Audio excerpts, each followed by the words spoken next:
আগামীকাল রথযাত্রা, আর এই রথযাত্রা নিয়ে এই মুহূর্তে রাজ্য রাজনীতিতে নানা রকমের চর্চা তুঙ্গে। তার কারণ দীঘায় জগন্নাথ দেবের রথযাত্রা হবে প্রথমবার। আর এই জগন্নাথের রথে কি রাজনীতি? কার্যত মানছেন দিলীপ ঘোষ।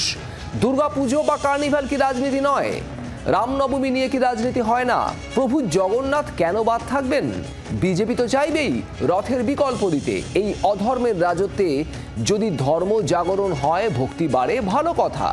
রথযাত্রায় কলকাতায় শুভেন্দুর কর্মসূচি প্রসঙ্গে মন্তব্য দিলীপ ঘোষের।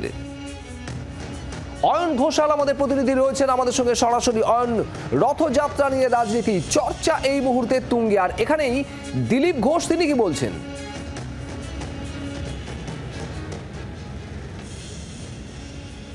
অবশ্যই রথের রাজনীতি কিন্তু রাজ্যে প্রথমবার।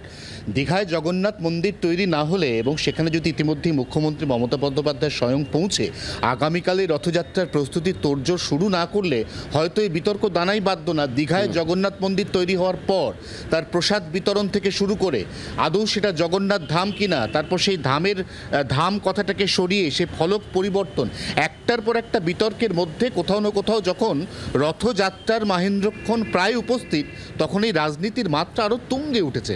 এবং এই মুহূর্তে যেমনটা শুভেন্দু অধিকারী রাজ্যের বিরোধী দলনেতা তিনি ঘোষণা করে দিয়েছেন যে তিনি পাল্টা রথযাত্রা করবেন এই কলকাতার বুকে। কারণ মুখ্যমন্ত্রী বরাবর যিনি ইসকনের কলকাতা রথযাত্রা তার সূচনা করেন, তিনি এবার থাকছেন না কলকাতায়।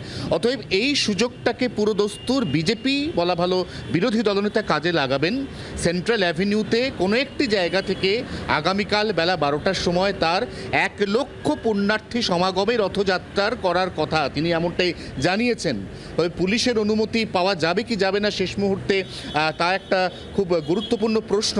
এবং সেই কারণেই রথযাত্রা কোথা থেকে শুরু এবং কোথায় শেষ তা নিয়ে কিন্তু বিরোধী দলনেতা বা তার ঘনিষ্ঠ মহল মুখে কুলু পেটেছে। দিলীপ ঘোষের যেটা পরিষ্কার বক্তব্য সেটা হচ্ছে, কোথাও হোক না হোক এইভাবেই যে সনাতন হিন্দু ধর্ম যার অন্যতম অবিচ্ছেদ্য অঙ্গ রথযাত্রা উৎসব, সেটা নতুন করে আবারও শিরোনামে উঠে আসছে এবং গরিমান্বিত হচ্ছে। দিলীপ ঘোষ কিন্তু এর মধ্যে খারাপ কিছু দেখছেন না। শুভদী, বেশ, অয়ন তুমি আমাদের সঙ্গে থাকো। দিলীপ ঘোষ কি বলেছেন এ প্রসঙ্গে একবার শোনাবো। পশ্চিমবাংলায় যা হয় সেটাও রাজনীতি, বিয়ে নিয়েও রাজনীতি হয়, মৃত্যু নিয়েও রাজনীতি হয়, কিন্তু ভগবান জগন্নাথ দেবের যে রথযাত্রা সেটা রথযাত্রা। আপনি কিভাবে দেখবেন সেটা আপনার উপর নির্ভর করছে। রথভাবে আমি দেব, পথভাবে আমি, মূর্তিভাবে আমি দেব, হাসেন অন্তর্যামী। তো অন্তর্যামী দেখছেন, যে যার দৃষ্টিতে সেটা তার মতো করেই দেখছে। এখানে দুর্গাপূজাকে নিয়েও এভাবে রাজনীতি হয়। বাংলায় সবজিতে রাজনীতি ঢুকে যায়। আজ যে কার্নিভাল করেন মমতা ব্যানার্জি, সেটা কি রাজনীতি নয়? ঠিক সেরকমভাবে রামনবমীকে নিয়েও রাজনীতি হয়, সেটাও ধার্মিক উৎসব। বিজেপি বা অন্য সংগঠন শুরু করেছে, বিজেপি সমর্থন করেছে, টিএমসিও শুরু করে দিয়েছে। তো জগন্নাথ মহাপ্রভু কেন বাদ থাকবেন? তাকে নিয়েও রাজনীতি হচ্ছে।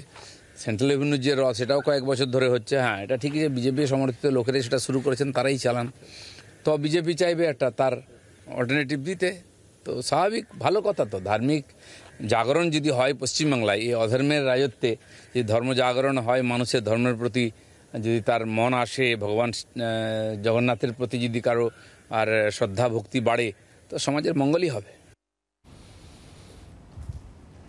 দীঘায় জগন্নাথ দেবের রথযাত্রায় মুখ্যমন্ত্রী মমতা বন্দ্যোপাধ্যায়, আর সেন্ট্রাল এভিনিউতে রথযাত্রাতে থাকবেন বিরোধী দলনেতা শুভেন্দু অধিকারী। কার রথযাত্রায় লোক সমাগম সব থেকে বেশি হবে তা নিয়েই নানা চর্চা। শুভেন্দু অধিকারী কি বলছেন শোনাবো আপনাদের। লোক হবে না তো, আমি তো ওর থেকে বেশি লোক নিয়ে সিআর এভিনিউতে রথ টানবো বেলা 12টার সময়, লোক সংস্কৃতি পরিষদের।